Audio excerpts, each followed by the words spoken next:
ವರ್ಷದ ಅಧಿಕಾರಾವಧಿಯ ಪೂರೈಸಿರ್ತಕ್ಕಂಥ ಸಿದ್ದರಾಮಯ್ಯ ನೇತೃತ್ವಕ್ಕೆ ಸಂಭ್ರಮದಲ್ಲಿರಬೇಕಾದಂಥ ಈ ಸಮಯದಲ್ಲಿ ಯಾಕೋ ಗ್ರಹಗತಿಗೆ ಚೆನ್ನಾಗಿಲ್ಲ ಅಂತಕ್ಕಂಥ ಒಂದು ಭಾವನೆ ಇದೀಗ ರಾಜ್ಯದ ಜನರಿಗೆ ಬರ್ತಾ ಇದೆ.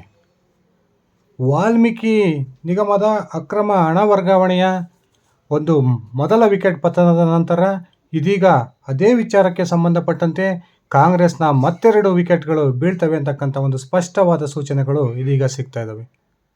ಈ ವಾಲ್ಮೀಕಿ ನಿಗಮದ ಒಂದು ಅಕ್ರಮ ಹಣದ ವರ್ಗಾವಣೆ ಬಗೆದಷ್ಟು ಕೂಡ ಹೊಸ ಒಂದು ವಿಷಯಗಳು ಬಯಲು ಬರ್ತಾ ಇದ್ದು ಸರ್ಕಾರದ ಬುಡಕ್ಕೆ ಬಹುತೇಕ ಎಳ್ಳು ನೀರು ಬಿಡುತ್ತಾ ಅಂತಕ್ಕಂಥ ಒಂದು ಭಾವನೆ ಇದೀಗ ರಾಜ್ಯದ ಜನರಲ್ಲಿ ಉಂಟಾಗಿದೆ.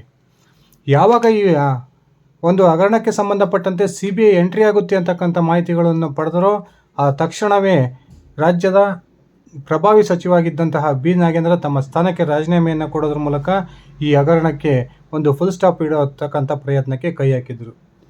ಆದರೆ ಇದೀಗ ರಾಜ್ಯದ ಕಾಂಗ್ರೆಸ್ನ ಮತ್ತಿಬ್ಬರು ಪ್ರಮುಖ ನಾಯಕರ ವಿರುದ್ಧ ಈ ಒಂದು ಅಕ್ರಮ ಹಣ ವರ್ಗಾವಣೆಯ ಒಂದು ಕೇಸ್ ಅವರ ಮೇಲೆ ಬರ್ತಕ್ಕಂಥ ಒಂದು ಸಂಭವ ಹೆಚ್ಚಾಗಿದ್ದು ಕಾಂಗ್ರೆಸ್ನ ಮತ್ತೆರಡು ವಿಕೆಟ್ ಪತನವಾಗ್ತಾವ ಅಂತಕ್ಕಂಥ ಒಂದು ಭಾವನೆ ಬರ್ತಾ ಇದೆ. ಬನ್ನಿ ಸ್ನೇಹಿತರೆ, ಹಾಗಾದರೆ ಈ ವಾಲ್ಮೀಕಿ ನಿಗಮದ ನೂರಾರು ಕೋಟಿಯ ಅಕ್ರಮ ಹಣ ವರ್ಗಾವಣೆಗೆ ಸಂಬಂಧಪಟ್ಟಂತೆ ಯಾವೆಲ್ಲ ನಾಯಕರ ಮೇಲೆ ಆಪಾದನೆಗಳು ಬರ್ತಾ ಇದ್ದಾವೆ, ನಿಜಕ್ಕೂ ಆ ಒಂದು ನಾಯಕರ ಪಾತ್ರ ಏನು ತಿಳ್ಕೊಂಡು ಬರೋಣ. ಅದಕ್ಕಿಂತ ಮುಂಚೆ ನೀವಿನ್ನು ನನ್ನ ಇಟ್ಗೆ ಹೇಮಂತ್ ಯೂಟ್ಯೂಬ್ ಚಾನಲ್ಗೆ ಸಬ್ಸ್ಕ್ರೈಬ್ ಮಾಡ್ಕೊಂಡಿಲ್ಲ ಅಂದರೆ ದಯವಿಟ್ಟು ಸಬ್ಸ್ಕ್ರೈಬ್ ಮಾಡಿಕೊಂಡು ಬೆಲ್ ಬಟನನ್ನು ಕ್ಲಿಕ್ ಮಾಡಿ. ನಾವು ಕೊಡ್ತಕ್ಕಂಥ ಮಾಹಿತಿ ನಿಮಗೆ ಇಷ್ಟ ಆಗಿದ್ದರೆ ಈ ವಿಡಿಯೋಗೆ ಲೈಕ್ ಮಾಡಿ, ಶೇರ್ ಮಾಡಿ, ಕಮೆಂಟ್ ಮಾಡಿ. ವಾಲ್ಮೀಕಿ ನಿಗಮದ ಸುಮಾರು 87 ಕೋಟಿ ಅಕ್ರಮ ಹಣ ವರ್ಗಾವಣೆಗೆ ಸಂಬಂಧಪಟ್ಟಂತೆ ಇದೀಗ ಬಂಧಿತನಾಗಿರ್ತಕ್ಕಂಥ ಆರೋಪಿ ವಾಲ್ಮೀಕಿ ಅಭಿವೃದ್ಧಿ ನಿಗಮದ ಅಧಿಕಾರಿ ಪರಶುರಾಮ್ ಕೋರ್ಟ್ಗೆ ಒಂದು ಮಹತ್ವದ ಅಫಿಡವಿಟನ್ನು ಸಲ್ಲಿಸಿದ್ದು, ಈ ಒಂದು ಹಗರಣಕ್ಕೆ ಸಂಬಂಧಪಟ್ಟಂತೆ ವಾಲ್ಮೀಕಿ ನಿಗಮದ ಅಧ್ಯಕ್ಷ ಬಸವನಗೌಡ ದದ್ದಲ್ ಹಾಗೂ ವೈದ್ಯಕೀಯ ಶಿಕ್ಷಣ ಸಚಿವ ಶರಣಪ್ರಕಾಶ್ ಪಾಟೀಲ್ ಅವರ ವಿರುದ್ಧ ಬಹುದೊಡ್ಡ ಒಂದು ಆಪಾದನೆಯನ್ನು ಮಾಡಿದ್ದಾರೆ. ಪರಶುರಾಮ್ ಕೇವಲ ಬಾಯಿ ಮಾತಿನಲ್ಲಿ ಆಪಾದನೆಯನ್ನು ಮಾಡದೆ ನ್ಯಾಯಾಲಯಕ್ಕೆ ಅಫಿಡವಿಟನ್ನು ಕೂಡ ಸಲ್ಲಿಸೋದ್ರ ಮೂಲಕ ಈ ಒಂದು ಅಕ್ರಮ ಹಣ ವರ್ಗಾವಣೆಯ ಸಂಪೂರ್ಣ ಪ್ಲಾನ್ ರೆಡಿಯಾಗಿದ್ದೆ ವಿಧಾನಸೌಧದಲ್ಲಿರ್ತಕ್ಕಂಥ ವೈದ್ಯಕೀಯ ಶಿಕ್ಷಣ ಸಚಿವ ಶರಣಪ್ರಕಾಶ್ ಪಾಟೀಲ್ ಅವರ ಒಂದು ಕಚೇರಿಯಲ್ಲಿ ಅಂತಕ್ಕಂಥ ಒಂದು ಬಹುದೊಡ್ಡ ಬಾಂಬನ್ನು ಸಿಡಿಸೋದ್ರ ಮೂಲಕ ಇದೀಗ ವಾಲ್ಮೀಕಿ ಅಭಿವೃದ್ಧಿ ನಿಗಮದ ಅಧ್ಯಕ್ಷ ಬಸವನಗೌಡ ದದ್ದಲ್ ಹಾಗೂ ವೈದ್ಯಕೀಯ ಶಿಕ್ಷಣ ಖಾತೆಯ ಸಚಿವ ಶರಣಪ್ರಕಾಶ್ ಪಾಟೀಲ್ ಅವರ ಬುಡಕ್ಕೆ ಬಹುದೊಡ್ಡ ಒಂದು ಶಾಕ್ ಎದುರಾಗಿದೆ ಅಂತಕ್ಕಂಥ ಮಾಹಿತಿಗಳು ಕೂಡ ಲಭ್ಯವಾಗ್ತಿದ್ದಾವೆ.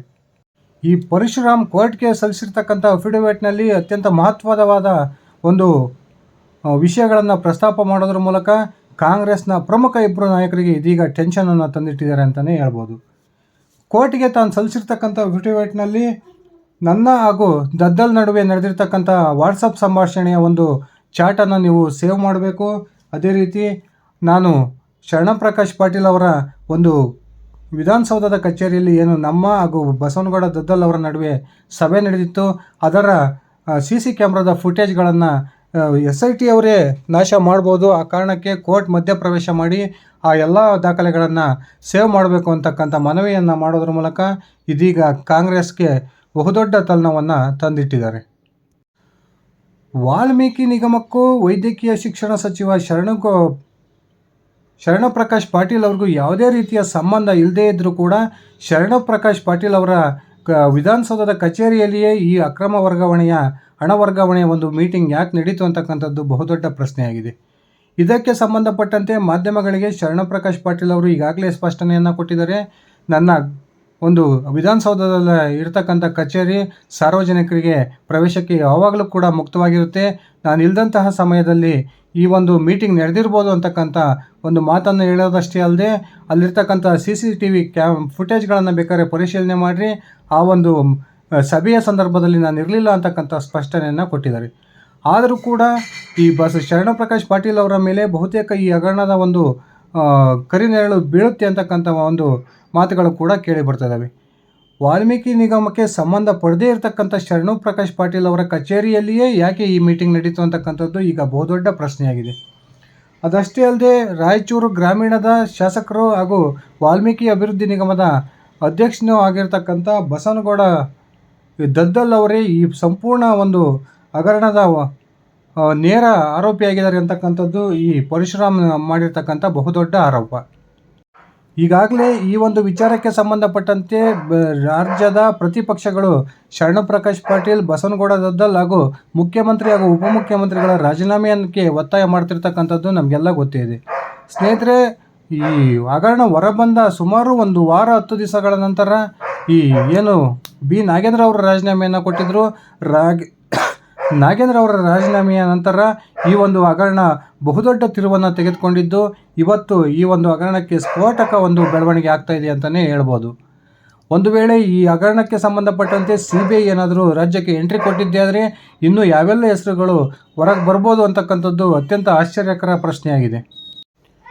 ಈ ಒಂದು ಅಕ್ರಮ ಹಣ ವರ್ಗಾವಣೆಯ ಹಗರಣ ಕಾಂಗ್ರೆಸ್ ಸರ್ಕಾರಕ್ಕೆ ಬಹುದೊಡ್ಡ ಮುಜುಗರವನ್ನು ತಂದಿದ್ದು, ಈಗಾಗಲೇ ಅದಕ್ಕೆ ಸಂಬಂಧಪಟ್ಟಂತೆ ಒಬ್ಬ ಸಚಿವನ ರಾಜೀನಾಮೆಯನ್ನು ಸರ್ಕಾರ ಪಡೆದುಕೊಂಡಿದೆ. ಆದರೂ ಕೂಡ ಇದಕ್ಕೆ ಈ ಒಂದು ಸಚಿವರ ರಾಜೀನಾಮೆಯಿಂದ ಸಮಾಧಾನಗೊಳ್ಳದೇ ಇರತಕ್ಕಂಥ ಪ್ರತಿಪಕ್ಷಗಳು ಇದೀಗ ಮುಖ್ಯಮಂತ್ರಿ ಹಾಗೂ ಉಪಮುಖ್ಯಮಂತ್ರಿಯ ರಾಜೀನಾಮೆಗೆ ಆಗ್ರಹಿಸ್ತಾ ಇರತಕ್ಕಂಥದ್ದು ಕಾಂಗ್ರೆಸ್ಗೆ ಬಹುದೊಡ್ಡ ಇರಿಸುಮುರುಸನ್ನು ತಂದಿಟ್ಟಿದೆ ಅಂತಲೇ ಹೇಳ್ಬೋದು. ಕಾದು ನೋಡೋಣ ಸ್ನೇಹಿತರೆ, ಮುಂದಿನ ದಿನಗಳಲ್ಲಿ ಒಂದು ವೇಳೆ ಈ ಒಂದು ಹಗರಣಕ್ಕೆ ಸಂಬಂಧಪಟ್ಟಂತೆ CBI ತನಿಖೆಗೆ ಏನಾದರೂ ಒಳಗಾದರೆ ಆ ಸಂದರ್ಭದಲ್ಲಿ ರಾಜ್ಯದ ಇನ್ನೆಲ್ಲ ಯಾವ್ಯಾವ ಕಾಂಗ್ರೆಸ್ ನಾಯಕರ ಹೆಸರು ಹೊರಗೆ ಬರ್ಬೋದು, ಯಾವ್ಯಾವ ಅಧಿಕಾರಿಗಳ ಹೆಸರು ಕೂಡ ಹೊರಗೆ ಬರ್ಬೋದು ಅಂತಕ್ಕಂಥ ಚರ್ಚೆಗಳು ಈಗ ರಾಜ್ಯದಲ್ಲಿ ದೊಡ್ಡ ಮಟ್ಟದಲ್ಲಿ ನಡೀತಾ ಇದ್ದಾವೆ. ತಾವು ಭ್ರಷ್ಟಾಚಾರ ರಹಿತ ಆಡಳಿತವನ್ನು ಕೊಡ್ತೀವಿ, ರಾಜ್ಯದ ಜನರಿಗೆ ಉತ್ತಮವಾದ ಒಂದು ಆಡಳಿತವನ್ನು ಕೊಡ್ತೀವಿ ಅಂತ ಹೇಳಿ ಅಧಿಕಾರಕ್ಕೆ ಬಂದಿದ್ದಂತಹ ಕಾಂಗ್ರೆಸ್ ಕೇವಲ 1 ವರ್ಷದ ತಮ್ಮ ಅಧಿಕಾರಾವಧಿಯನ್ನು ಪೂರೈಸುವಷ್ಟರಲ್ಲೇ ಇಂಥ ಬಹುದೊಡ್ಡ ಹಗರಣ ಹೊರಗೆ ಬಂದಿರತಕ್ಕಂಥದ್ದು ಕಾಂಗ್ರೆಸ್ನ ಮೇಲೆ ರಾಜ್ಯದ ಜನ ಇಟ್ಟಿರ್ತಕ್ಕಂಥ ನಂಬಿಕೆಗೆ ಬಹುದೊಡ್ಡ ಹೊಡೆತ ಬಿದ್ದಿದೆ ಅಂತಕ್ಕಂಥ ಭಾವನೆ ಇದೀಗ ರಾಜ್ಯದ ಜನರ ಬಾಯಲ್ಲಿ ಕೇಳಿ ಬರ್ತಾ ಇದೆ. ಸರ್ಕಾರ ರಚನೆಗೊಂಡ ಆರಂಭದಲ್ಲೇ ಸುಮಾರು 11,000 ಕೋಟಿಗಳಷ್ಟು SCP TSP ಅನುದಾನವನ್ನು ಆ ಒಂದು ಇಲಾಖೆಯಿಂದ ತೆಗೆದು ಇತರೆ ಒಂದು ಅಭಿವೃದ್ಧಿ ಕಾರ್ಯಗಳಿಗೆ ಸರ್ಕಾರದ ವಿವಿಧ ಉಚಿತ ಯೋಜನೆಗಳಿಗೆ ಬಳಸ್ಕೊಂಡಿದ್ದು ಕೂಡ ಕಾಂಗ್ರೆಸ್ ಸರ್ಕಾರಕ್ಕೆ ತೀವ್ರ ವಿರೋಧವನ್ನು ರಾಜ್ಯದ ಜನ ವ್ಯಕ್ತಪಡಿಸಿದ್ರು.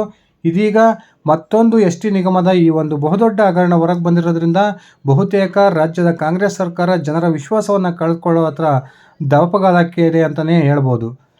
ಕಾದು ನೋಡೋಣ ಸ್ನೇಹಿತರೆ, ಈ ಒಂದು ಏನು ಹಗರಣ ಬಹುದೊಡ್ಡ ತಿರುವನ್ನು ಪಡೆದುಕೊಳ್ತಿರ್ತಕ್ಕಂಥ ಈ ಸಂದರ್ಭದಲ್ಲಿ ಕಾಂಗ್ರೆಸ್ನ ಮುಖ್ಯಮಂತ್ರಿ ಆಗಿರ್ತಕ್ಕಂಥ ರಾಜ್ಯದ ಮುಖ್ಯಮಂತ್ರಿ ಸಿದ್ದರಾಮಯ್ಯನವರ ಸ್ಥಾನಕ್ಕೆ ಏನಾದರೂ ಈ ಒಂದು ಹಗರಣ ಉರುಳನ್ನು ತರುತ್ತಾ ಹಾಗೂ DK ಶಿವಕುಮಾರ್ ತಮ್ಮ ಸ್ಥಾನವನ್ನು ಕಳೆದುಕೊಳ್ಬೇಕಾಗುತ್ತಾ ಹಾಗೂ ಇನ್ನು ಯಾವ್ಯಾವ ಶಾಸಕರು ಹಾಗೂ ಸಚಿವರು ಈ ಒಂದು ಹಗರಣದ ಹಿಂದಿದ್ದಾರೆ ಅಂತಕ್ಕಂಥದ್ದು ಮುಂದಿನ ದಿನಗಳಲ್ಲಿ ಸ್ಪಷ್ಟವಾಗಿ ಗೊತ್ತಾಗುತ್ತೆ. ಈ ಒಂದು ಹಗರಣದ ಕುರಿತು ನಿಮ್ಮ ವೈಯಕ್ತಿಕ ಅಭಿಪ್ರಾಯ ಏನಿದೆ ದಯವಿಟ್ಟು ಕಮೆಂಟ್ ಮಾಡಿ ತಿಳಿಸಿ. ಇದಿಷ್ಟಾಗಿತ್ತು ಸ್ನೇಹಿತರೆ ನನ್ನ ಇವತ್ತಿನ ಈ ವಿಡಿಯೋ. ನಾನು ಕೊಟ್ಟಿರ್ತಕ್ಕಂಥ ಮಾಹಿತಿ ನಿಮ್ಗೆ ಇಷ್ಟ ಆಗಿದ್ದರೆ ಈ ವಿಡಿಯೋಗೆ ಲೈಕ್ ಮಾಡಿ, ಶೇರ್ ಮಾಡಿ, ಕಮೆಂಟ್ ಮಾಡಿ. ನೀವೇನು ನನ್ನ ಇಟ್ಗೆ ಹೇಮಂತ್ ಯೂಟ್ಯೂಬ್ ಚಾನಲ್ಗೆ ಸಬ್ಸ್ಕ್ರೈಬ್ ಮಾಡ್ಕೊಂಡಿಲ್ಲ ಅಂದರೆ ದಯವಿಟ್ಟು ಸಬ್ಸ್ಕ್ರೈಬ್ ಮಾಡಿಕೊಂಡು ಬೆಲ್ ಬಟನನ್ನು ಕ್ಲಿಕ್ ಮಾಡಿ. ಧನ್ಯವಾದಗಳು ಸ್ನೇಹಿತರೆ.